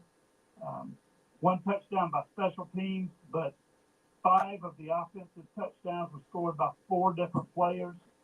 7 different receivers caught passes. 2 different running backs had good contributions and alternated 2 quarterbacks. So really worth spreading it around for their playmakers. Newberry attempted 31 passes on the night, had 14 completions. So the completion rate wasn't quite what you might want it to be, but that was 200 yards through the air and another 130 on the ground. I heard some of the other reports talk about first team slopiness. Well, in this game, our unofficial count was 28 penalties in this game tonight. So that's why we're calling kind of late. But now Newberry goes back to the locker room to get ready for next week's big rivalry game against Mid-Carolina. Fantastic. Give us that final score again. 40-14. 40-14. Good start for Newberry. Thank you, Hugh. We'll talk to you next week. Look forward to it. Thank you. Thank you. Thank you very much. Let's go to Garrett Mitchell. And Monty Dutton, stand by. We'll come to you to get your view from your sideline. But Garrett Mitchell and Woodruff goes into Clinton tonight. And I don't know. David has got a great memory. He remembers your comments from last year. I can't remember what I had for breakfast yesterday. But David can remember your comments from last year about about Woodruff being young but growing up. That win tonight, Garrett, a sign that they've grown up? I'll tell you what, Phil. I think I've spent the last 4 months telling anybody who was detracting against my Wolverines that this team was going to be really good. And I told everybody at the end of last year, we had 18 new starters. These kids were going to have a baptism by fire, but they got better as the year went along. They grew up, and we knew, at least internally, that we had something I don't know, it's been a long time since I've been as proud of a Woodruff team. And the way that they fought and battled, and I'm sorry I don't have much of a voice left, but it was just, when you think about what high school football should be, this game encapsulated every bit of what is pure and what is right about high school football. Just a quick rundown, and I know Monty's probably waiting. I don't want to take everything away from him. So Woodruff scored first. Clinton came back, tied it. It was 7-7. Woodruff jumped back in front, 14-7. Clinton tied it back up, or even at 14. Woodruff then scored the final 13 points of the first half. Went up 21-14. Clinton comes down and has first and goal, and I believe it was the 8-yard line. Now, look, when Clinton gets you first and goal at the 8 and they can lean on that big offensive line, you feel like you're in pretty dire straits. Well, the Woodruff defense stood up at a goal line stand and turned Clinton away on 4th and goal from the 2. And on the very next play, Woodruff's 6'2", 205-pound sophomore running back, Aiden Gibson, you remember I talked a lot about him last year, took the handoff and went 98 yards for the touchdown. And that put Woodruff up at the half, 27-14. You knew it wasn't over. Clinton's too good of a team. They came out, scored the first 2 scores of the third quarter, jumped back in front 28-7. Woodruff answered touchdown. They go back up. Clinton scores. They go back up. And finally, Wolverines come down and scored the game-winning touchdown on a Gibson 2-yard run. And that was with about 4 minutes and 26 seconds to play. And then held on for dear life. Clinton had the ball. 4th and goal at the Woodruff 11. 4th and goal at the 4th down. I'm sorry. 4th down and 1 at the Woodruff 11 with 25 seconds to play. They had no timeouts. And, I'm not sure. I guess they saw something with the alignment. I'm not sure why they did it. Clinton threw the ball. And it was a shot to the end zone on 4th and 1, and the ball was well long and out of bounds. Wolverines were able to take a knee, and that was that. But the long and short of it, guys, is for a team that went through so much last year, took so many beatings as they learned how to grow and learned how to play the game, there's no way that you can understate or overstate just how much this win means for those guys. Well, I know it means something for you, and if it means something for you, I know it means a ton for those guys and for that coaching staff. Garrett, we thank you. Maybe all the hard knocks of last year will be redeemed this year. What a great start. And we go to the other side. And Phil, let me say this before I let you go. I do want to say this for Clinton. Now, my wife, everybody who knows me knows my wife is a Clinton grad, class of 07. This is our rivalry day of the year, and let me state it for the record. Clinton is a class act group. Coach Corey Fountain is a class act group. And now that my wife and I's rivalry night is over with, I sincerely hope Clinton wins every single game the rest of the year. I hope they go on to win the 2-way title. This is everything a high school football game should be. Garrett, thank you very much. Appreciate that. Let's welcome in Monty Dutton, who covers Clinton on a regular basis, just like Garrett covers Woodruff. Monty, great to have you with us. Just your thoughts, because Garrett gave us the details. What do you think about the way that game ended? I heard the other night when Barack Obama said that the worst thing in the world was following his wife. Following Garrett is pretty tough too. But there was Clinton has 7 offensive starters back and 3 defensive starters back. And Woodruff really did a great job exploiting Clinton, and Clinton had a difficult time containing the outside in the game. But it was a great game because the Red Devils were behind by 13 points at halftime and had a chance at the end of the game. And they also, on that final drive when it ended, one time Clinton had a ball that was almost caught in the back of the end zone that the guy couldn't come down with. And there was also a penalty that made it, instead of 1 yard to go, 6 yards to go. And so that all contributed, but one of the best things about being a sports writer is that I always want Clinton to win. But even if they don't win, I know when I get home in a minute that I have a hell of a story to write. That's the that's the what do you call it? The light at the end of the tunnel for me, because at least I've got a good story. Plymouth's got a good team. Woodruff does too. And I told Brett Sloan, the Woodruff coach after the game, that when I grew up, we always wanted Woodruff to win every game when they weren't playing us. When I was a kid, we wanted Lawrence to lose every game. But I'm glad that Greg Porter's at Lawrence, and I really enjoy seeing what they do. I've grown up and matured, but congratulations to Woodruff Wolverines. They were a high-scoring team last year, but they gave up a lot of points. And this was two fine offenses, and Woodruff won it, and they deserved it. So, no sour grapes for me. You got it, my brother. True professional. Thank you, Monty. Talk to you next week. All right, bye-bye. Thank you. Very exciting there. David, what do you think? What does this mean? Woodruff? Of course, you know Clinton will be back. They're too good. They're too well coached. They got a great scheme. But Woodruff, man, what a terrific road win for them. Yeah, a big rivalry win, and you know, as we said earlier, they struggled last year. They didn't win these games last year. They might have been very competitive, but they lost a lot of these close games. And you know, it just goes to show what belief in a year growing up and believing that what y'all are doing is going to work. Now, granted, you know, and I know I say this every year, it's week 0. So, you know, a lot of football to play. So the key for Clinton is don't let it beat you twice. And the key for Woodruff is don't feel so good about yourself that you let somebody whip up on you next week.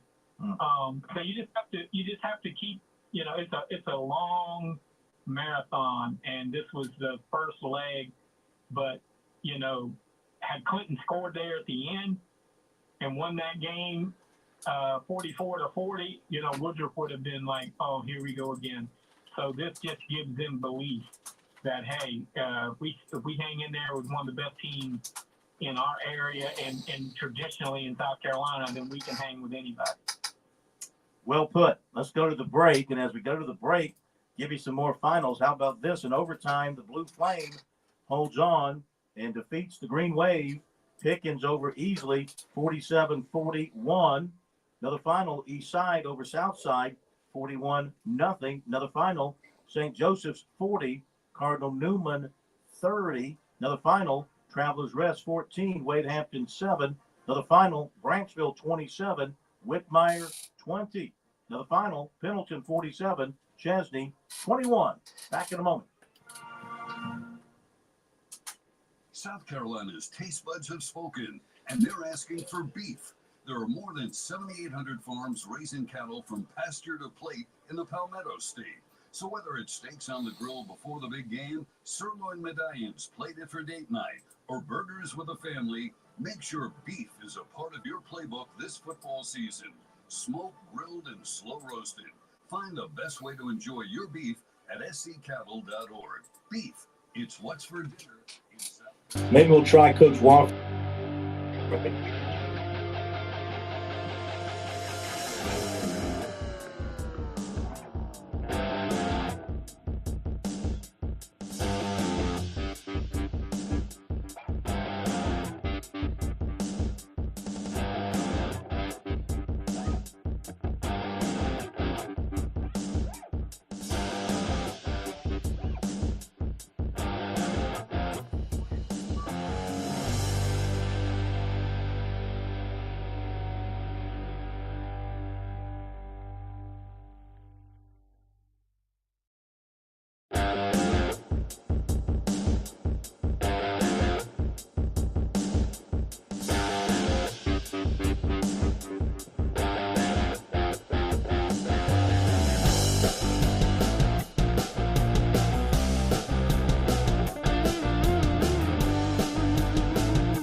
about or start tomorrow?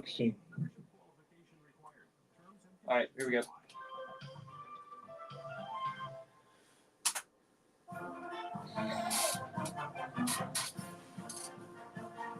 Live. We are back on the high school scoreboard, and it's brought to you by Founders Federal Credit Union. David Shelton is with us tonight, as always. He'll be with us all season long, breaking things down. Hey, David, Kevin. with the high school sports reports. Billy Baker's got his annual 100-page football tabloid available for free downloading Monday morning at 6 a.m. HSSR.com. 6 a.m. Awesome. Appreciate this that. Monday. We'll get you on as Don't soon as be the possible. last. The state of South Carolina's only statewide print publication covering virtually every high school varsity team in South Carolina. They've got the schedules in this issue for every team in the state. The download is free. You can read about high school sports in South Carolina each and every day at hssr.com. No password is needed. So, David, you guys have put in some heavy-duty work to get 100 pages done. We're not done yet. I'm gonna put in some heavy duty work tomorrow and Sunday. So I got a busy weekend. So they'll probably get the final copy. I mean, I'll be long asleep. It'll be early. It'll be early Monday morning, like 4 or 5 o'clock in the morning. And but it's a labor of love. It's like Monty said, that's the joy of being a sports writer. And I'm kind of one of those that will write for anybody, anytime. I just love doing it. Absolutely. But it is definitely a chore. Someone who loves being the voice of the T.L. Hanna Yellow Jackets, Kevin Selman, is joining us now. And what a ball game you called tonight, my friend. 19-16, had to hang on at the end with Burns trying to win that thing. Were you surprised that they went for the win and not the field goal? Well, I tell you, Phil, this early in the season, I don't know much about the kicking team for Burns, to be honest with you. So I don't know. I think if they felt confident enough in their kicker to kick the field goal from 35-ish, 40 yards, they probably would have sent him out there. So that just tells me that they probably weren't confident in their kicking game because you think you would line up to kick the game time field goal to send it overtime, but that's not what they did. And the pass that they tried at the very end to win a game was not far off. So, it ended up working out for the Jackets. But, that's what happened tonight. It was a sloppy game from the get-go. I heard a couple of the other reporters mention it. We had 20, I think, and this is unofficial stats, we had 25 penalties tonight, total penalties between both teams, almost 200 yards in penalty yardage. And here's a stat that you're going to love. T.L. Hanna rushing yards tonight, 164.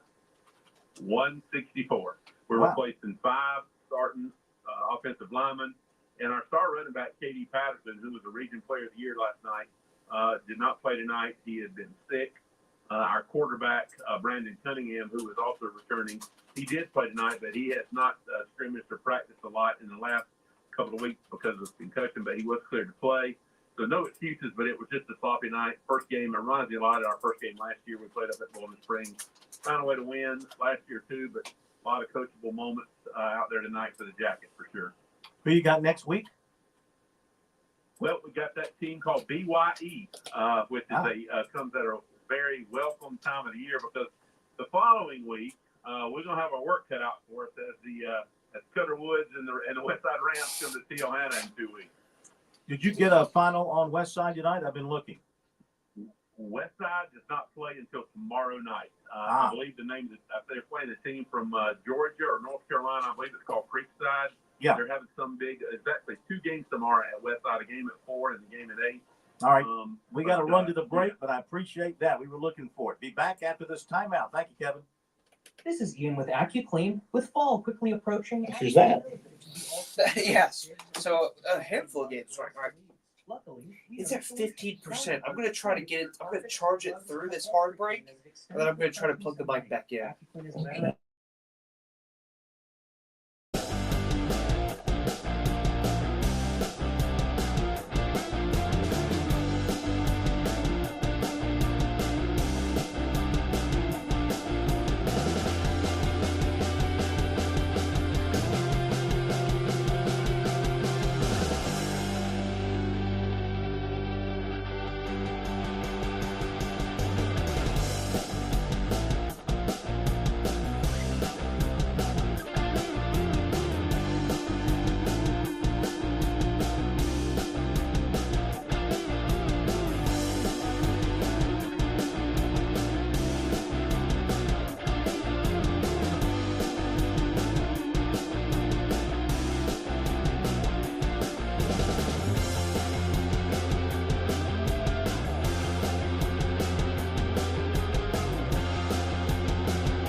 you with a low. Get immediate help if you develop unusual or severe stomach pain, especially with bloody or clogged stools. The most common side effect is diarrhea, sometimes severe. If it's severe, stop taking Linzess and call your doctor right away. Other side effects include gas, stomach area pain, and swelling. Talk to your doctor and learn more at linzess.com or call 1-800-LINZESS.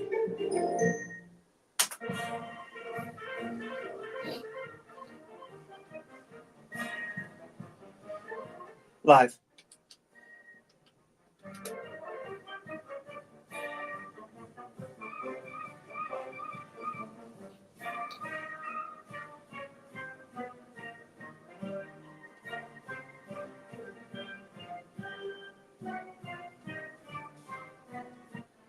Live. All right, we're back with you here on the high school football scoreboard, brought to you by Founders Federal Credit Union. Phil Kornblum, David Shelton, and J.P. Barry. First of all, I want to thank everybody who's called in. If more reports come on in, we'll get them to you. And Awesome. thanks We'll to the get you on folks as soon who've as been possible. sending in scores on our stream and also texting them to us, emailing them to us. Appreciate that very much. Got a pretty full scoreboard now as far as getting the scores in, missing just a few here and there. So we'll try and fill up the remaining openings on the score sheets here to get those final scores to you. David Shelton, great to have you with us once again. Let's talk about this game over in Flowtown for the bragging rights of Florence, at least for now, as South Florence beating West Florence tonight, 23-16. So dandy football game there. The Bruins, they continue to be a quality football program, despite losing quality personnel a couple of years last year. They high 23-16. I'm sure that's a huge win over the crosstown rival from West Florence. Yeah, anytime. If you're a South Florence fan, anytime you beat West Florence, it's like winning the Super Bowl. It's in Florence, that's the Clemson, Carolina. That's the Georgia, Alabama, whatever you want to call it. South Florence has got a very good team. They'll have a big challenge next week. They go to Somerville, which shapes up to be a very good test for both teams because as we heard, Somerville only got a half in tonight. So they scored 4 touchdowns in a half, but I'm sure they would like to have played 4 quarters. So South Florence going to Somerville next week will be a big test for them. Okay, let's go back to the phones, then we'll go back through the scores once again. Checking in with great reporters out in the field. One of the greats, Lou Bajak from the State newspaper, thestate.com, covering the Midlands, covering the state. Lou, welcome in. Great to have you back with us on another high school football season. Where are you tonight? Probably somewhere big in the Columbia area. Yeah, Gilbert and Lexington tonight. Big rivalry game. 24-0 Wildcats. Tell us about that. What made them look so good? The defense. They were phenomenal tonight. They shut down the Lexington's offense, or Gilbert's offense, held them to 89 yards of offense and had an interception and really made things tough for Gilbert. I think that's the first time Gilbert's been shut out since 2015. So a big win for Lexington, which lost to Gilbert last season. What about on the offensive side? What sparked Lexington tonight? Who were some of the guys offensively to keep a watch on there? Matt McCauley, he's a solid running back, also one of their top defensive players. He had a good game on the ground tonight. They had a trick play in the first half. They did a reverse pass, and Deacon DeMarco hit Cam Capel. So that was pretty big. Also, Brandon Carter, I thought, did well in his first start at quarterback. Had a couple key runs and big conversions. Torrey Jones ran the ball well tonight. I think just overall kind of really dominated, especially on the offensive line, too. Really kept Carter out of trouble tonight. All right.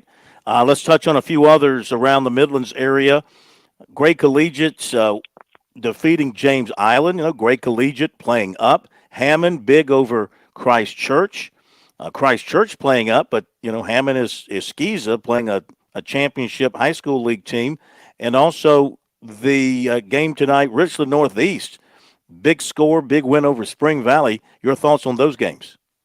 Yeah, I think Will Wilson had a big game. The NC State commit. I think he had 5 through 3, ran for 2. Big night. That's the second straight win over Spring Valley. Spring Valley is really struggling right now. I thought the Hammond score was really impressive. I knew Christchurch has a lot of offense, but Hammond really scored 49 points in the first half to beat the Cavaliers. And then you mentioned Gray going up in classification, and that's a big win over James Island. They got a tough one next week. They'll go to Tennessee to play Eric Kimmery's team, Baylor School, and then they'll play Dutch Fork after that. So that's 3 tough non-region games before they get into region play the week after that. And let me ask you about Irmo beating Oceanside. And imagine A.J. Brand had himself a quality night tonight. Yeah, 3 touchdown passes and a TD run. Good win for them. They got Burns next week. But Irmo is definitely solid. They're definitely a title contender in 5A Division II for sure. All right, sir.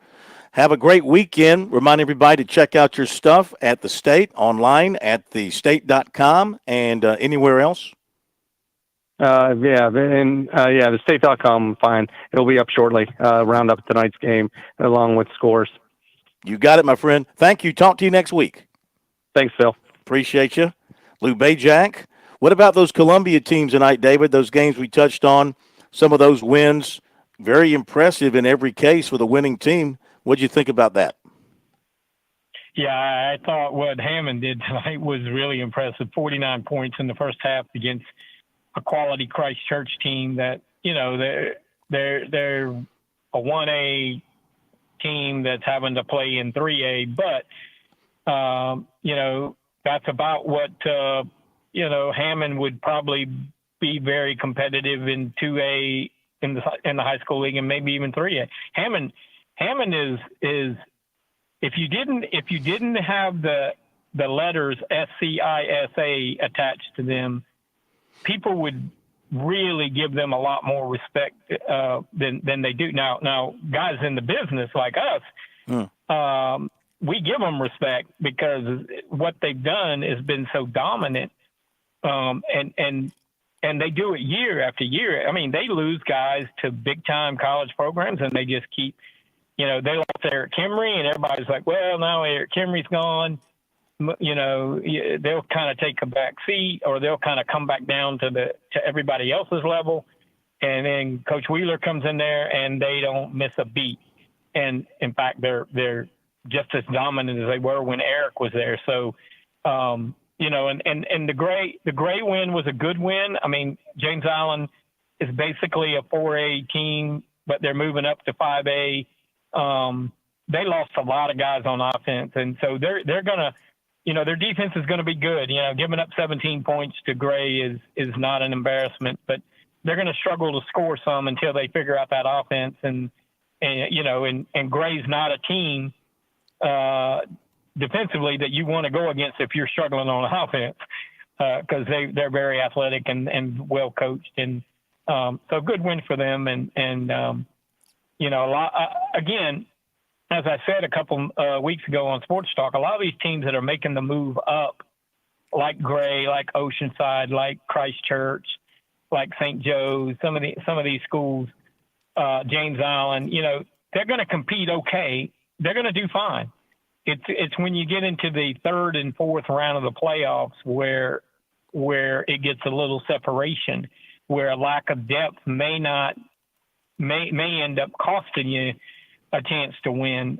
You know, Christchurch is still going to, I mean, I think last year in the state championship, they dressed 28 players. Well, if they dress 28 players for the entire season in 3A, it's going to be hard. That's going to be hard to keep them all healthy. Maybe they'll dress a few more, but they'll be younger guys. But again, just going back to Hammond, to do that, you know, Christchurch is not a slouch. And what Hammond did tonight, you know, I kind of feel like Porter Gow down in Charleston's got a little bit something for him, but we'll see. They won big again tonight. We'll see if, you know, Northwood Academy in 4A, you know, you got Lawrence Manning, the typical, you know, always a contender, but right now, I mean, it's almost like what I say about Dutch Fork. I'll put the money on Dutch Fork and I'll put the money on Hammond right now. Mm-hmm. And we'll see where we shake it out in late November and December. Hey, man, that's a good bet. You should go to Vegas because there's a reason the lights stay on in Vegas all the time. They make smart bets. Justin Mathis joining us, member of the Dorman broadcast crew, and they saw a great one tonight in the upstate. Back and forth it went. Dorman and Greenville. Dorman wins it 42-35, one of the best games of the night. Justin, tell us about the very end of this one. Dorman losing the lead, taking it back, and then hanging on. Yeah, and first of all, Coach J-Ball Shaw and the Greenville Red Raiders, people don't need to sleep on them. They are a very gritty team. And it showed in the second half as they, honestly, for the whole game, dominated time possession. And I think they had the ball for 30 minutes or maybe a little bit more than that. But Greenville goes down and scores with, let's see here. With a little over 6 minutes left, Dorman gets the ball, and they end up near midfield facing 4th down and long after a unsportsmanlike penalty was called on the Cavalier sideline. But Bryce O'Neill, who's the starting quarterback tonight for the Cavaliers, took a shot on the play, which caused some folks on the Cavalier sideline to be unhappy because it appeared to be a few beats after the ball had been released, but to each their own. So the other quarterback, sophomore McCorian Anderson, comes in 4th and 17 from Dorman's 40 and fires a dart to Chase Cheeks for a 24-yard completion that kept the drive alive down to Greenville's 36.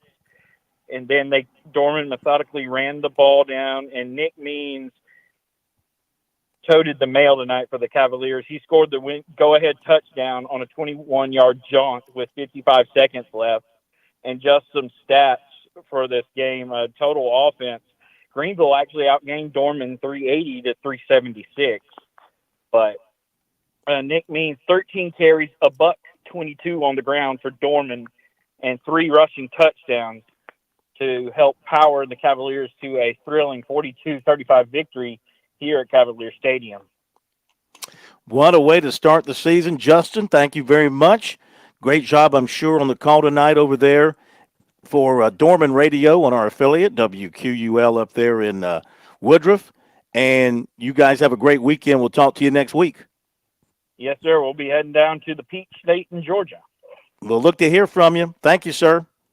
Yes, sir. All right. Thank you very much. Okay. What a game that was. Let's go to our final break, and we'll come back and go over scores, get more of David's thoughts on tonight's action, try and find out a few more finals here, though I tell you what, as I scan our sheets, we pretty much got everybody in the house tonight. Great job, JP. Missing just a couple, Burke and Cross Schools, North Charleston, and Military Magnet. David, I know you've got some ideas on that North Charleston Military Magnet game. We'll be back after this break. Don't go away.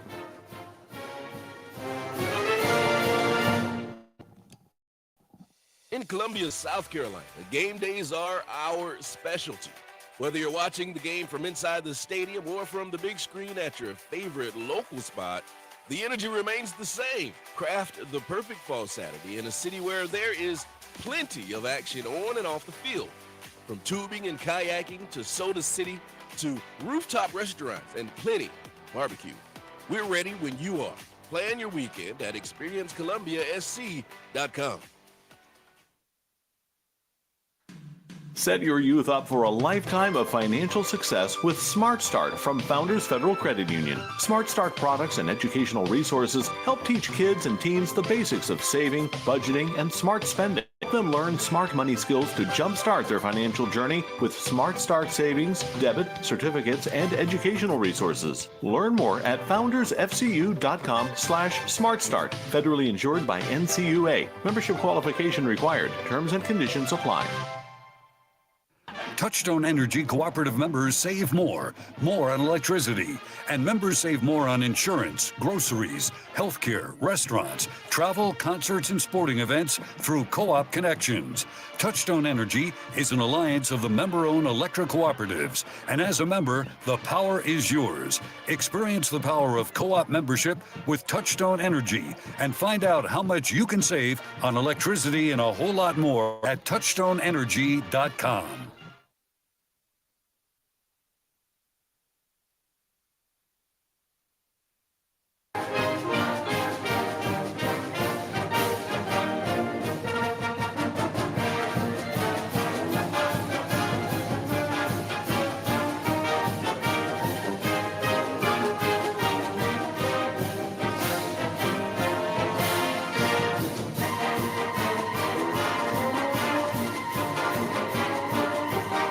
That's become a tradition here on the high school scoreboard. Whenever JP is in charge, coming out of that final break, we have to suffer through the Notre Dame fight song. JP, a big Irish fan. Good to have you back with us. Our final minutes tonight. Boy, what a fast show it's been. David Shelton with us from the Low Country. And before we get back to more scores and comments from David, one of the big games tonight occurred across the border in Charlotte. Northwestern goes to Charlotte and beats Huff High School of Cornelius 45-44. What a ball game. We've got Trojans coach Paige Wofford with us live on the phone late tonight. We appreciate that very much, Coach. I know we're probably the last people you want to talk to before midnight, but what the heck? You won a big game. Congratulations, man. How'd you pull that thing out? Well, we were, the full story is we were up at halftime by a point, and then the third quarter just went sideways, and we ended up being down 20 with about 2 minutes left in the third quarter. And field goal hit the upright, and they got the ball back and put their second string in, which, up by 20, you'd think that'd be okay. And quarterback fumbled, and we recovered and scored on the next play, and then held them on the next drive and scored, and then held them on the next drive and scored. So we're up one with about 3 minutes left, and defense comes up with another stop on fourth down, and we get the ball and run the clock out. So it was a pretty exciting game. And I just want to say hello to David Shelton. I want to say hi to him. He came and spoke to our team a few months ago, and really, really, I think he really made a difference. So it's always good to talk to him. Hello, Mr. Shelton. Hope you're doing well. And thank you so much, and thank you for having me. You guys were very attentive, and it was a good day. Yes, sir. David, go ahead with the coach. You got a couple of questions for him? Yeah, I heard you say that they put the second team in up 20. When you got ahead, did they keep the second team in, or did they kind of bring the starters back? Well, they brought the ball. I think they brought the starters back after we pulled them within 13. I think. I was over there trying to. Working with the offense, trying to get a first down, and there, the defense was on the field. So I'm pretty sure when that quarterback dropped the first snap, he probably didn't touch the field again after that. Mm. Well, that's going to be a good team in North Carolina. I mean, you look at the end of the year, that'll be one of the better teams you play. I agree. I think that's going to help our, RPI or whatever strength of schedule is for the playoffs. That's going to be a very, very big game for us. So. And that's why we scheduled them. We want a high seed, and we want a strength of schedule to be there. So, another thing is they answered the phone when we called. Some teams don't answer the phone when I call them in January and February. So, they answered the phone, and we were able to get the game together. And I'm glad it worked out the way it did. What are a couple of things to know about your team?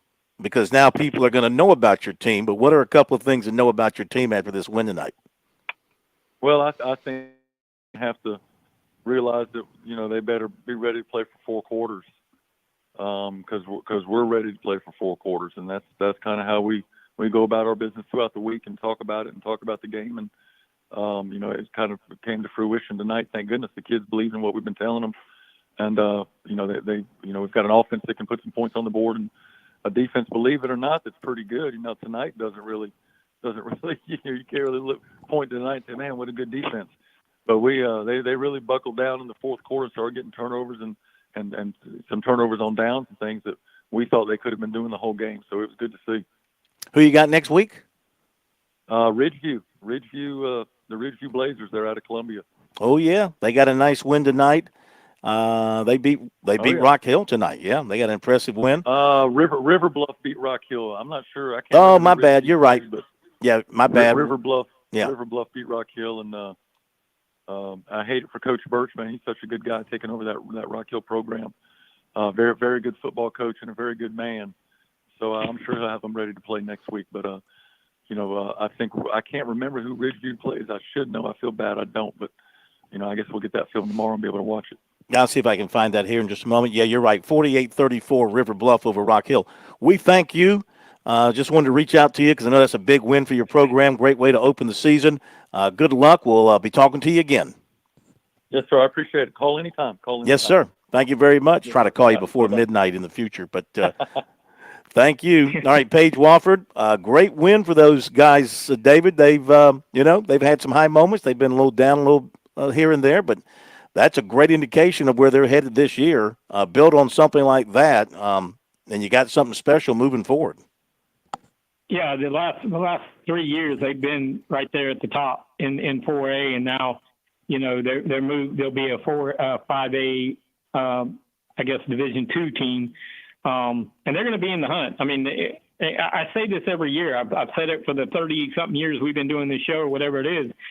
When you got a quarterback, in high school you can win a lot of games, even if you're not stronger than the other team in some other areas. A quarterback makes a huge difference in the high school game, and they got one. Finley Polk is a player. And in a year where the quarterbacks in South Carolina, the high school quarterbacks in South Carolina, the list is just really long. I mean, there are some really good quarterbacks in this state, and he's right up there. He's one of the top 2 or 3 in the whole state. Well, great win for them, and you're right. The state has terrific quarterbacks all over the place this year. Going to be fun to watch these guys. All right, give you a few more finals here that we're just uncovering. Patrick Henry over Academic Magnet, 34-7. Timberland beat Lee Central, 33-7. And Hampton County over Colleton County, 41-20. Just making sure I've mentioned these scores if I've mentioned them before. Bear with me. Just want to make sure I get them out here. North Charleston beat Military Magnet. Looking for that one, 38-0. Let's see if there's anything else down here in the Low Country area. David, how about those Latta Vikings tonight? 49-6 over East Columbus, crossed the border, carried the Palmetto State flag across the border, and said, here it is, come get some. Yeah, and with Northwestern beating Huff, that's 2-0 for and actually I think Dillon beat Scotland County tonight, so that's 3-0 for the Palmetto State against the Tar Heel State, and good for the Fighting Corn Blues. It's always good to get a win. Well, great year last year, regular season, and then had a home playoff game, and didn't do much. One and done, so trying to make up for it. Jefferson Davis beat Cross Schools 54-0. So I think we've hit on practically every game in the state at least twice tonight. That'll be our goal, to bring you as many scores as we can. Phil, don't forget you can check out. Yes, sir. Did you hear that that one team, Andrew Jackson Academy, had to postpone their game because of COVID? Like when I read that online, I was like, what? Their whole team's got COVID. Oh my gosh! And I'm thinking to myself, I'm like, okay, we don't need this again. No. But that, yeah. In fact, I think Billy Baker with the High School Sports Report is where I saw that on Twitter. That I mean, they don't have a lot of players at that level anyway. They're in the 20s, but they had the team-wide COVID breakout, and I'm thinking to myself, I don't even want. I want to act like I didn't even read that, and I'm just gonna move on. But I do know in Charleston that I do know some people who have contracted COVID again, but it hasn't been as near making them feel as bad as I mean, I guess they feel sick, almost like the flu, but yeah. you know, that's a small school in Earhart, and you know, that's where it starts. You know, Yeah. I just thought that, you know, I had flashbacks to 2020. Let's don't go there. One more final. Thomas Hayward beat Bethesda Academy 41-22. David, thank you. Have a great weekend. Reminder, check out all the scores on our website tonight, sportstalksc.com. Thank you, J.P. Barry. Thanks to you reporters. Thank you for listening. Thanks to the players and their families for playing. Have a great weekend.